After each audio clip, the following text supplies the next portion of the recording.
ভাবছি সকালের নাস্তাটা এখনই তৈরি করে ফেলি, তাই রুটির প্রস্তুতি নিলাম। রুটি বানানোর জন্য আমি এখানে মেজারমেন্ট কাপের 2 কাপ ময়দা এবং সেই সমপরিমাণ ঠিক 2 কাপ সমান পানি নিয়ে নিয়েছি। অনেকেই মেজারমেন্টটা বুঝতে পারেন না, আপনারা 1 কাপ ময়দার জন্য ঠিক 1 কাপ পানি নেবেন। যত কাপ ময়দা হবে তত কাপ পানি। এখানে আমি একটু চিনি, একটু লবণ পরিমাণ মতো নিয়ে নিলাম। আর এখন আমি পানিটা ফুটে ওঠার সাথে সাথে ময়দাটা ঢেলে নেড়ে চেড়ে এটাকে সেদ্ধ করে নিব। পানি কিন্তু বলক আসার সাথে সাথেই ময়দাটা ঢেলে দিবেন আপনারা। আর বেশিক্ষণ পানি ফুটলে কিন্তু রুটির কাইটা শক্ত হয়ে আসবে, সেক্ষেত্রে রুটি বানাতে কষ্ট হবে। তো একদম গরম অবস্থায় আমি এখন একটা গ্লাস নিব, আর ঠিক এই গরম অবস্থায় এটাকে ময়ান দেওয়া শুরু করব। তাহলে হবে কি, রুটিটা খুব সফট হবে আর রুটিটা বেলতেও খুব আরাম হবে, প্লাস ঠান্ডা হওয়ার পর রুটিটা খুবই নরম আর তুলতুলে থাকবে।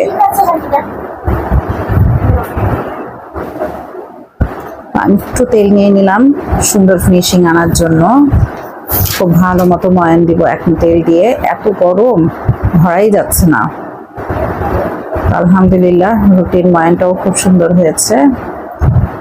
আমি ঠিক এখানে 9টা রুটি বানাবো, আর ছোট্ট একটা রুটি থাকবে, ডো থাকবে, সেটা হচ্ছে আমার রাজকন্যার জন্য। কারণ তার প্রতিবারই বায়না থাকে রুটি বানানোর সময় যে সে ছোট্ট একটা রুটি নিজে হাতে বানাবে।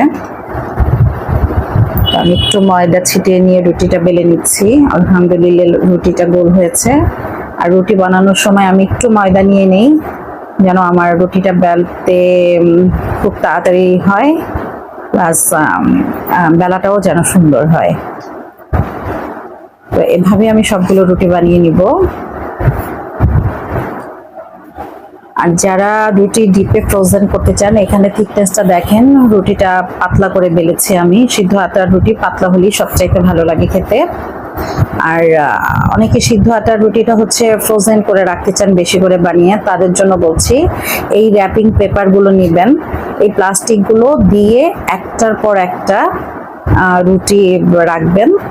তারপরে হচ্ছে আপনারা এটা ডিপে কোনো বক্সে বা প্লাস্টিকের মোটা কোনো প্লাস্টিকের প্যাকেটে করে এটাকে ডিপে রেখে অনেক দিন পর্যন্ত খেতে পারবেন।